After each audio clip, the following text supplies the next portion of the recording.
তা দিয়া চললে বন্ধু ভাবে চা কফি সেম্পারেতে যাইতা তুমি করতাম পিরিতি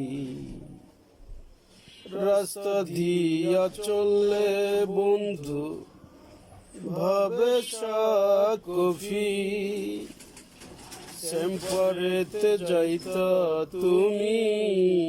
করতাম পিরিতি মনের আশা মনে থাকে যাই না তো ভোলা ভালোবেসে বিস্কুট খাইতাম করতাম গল্প একা।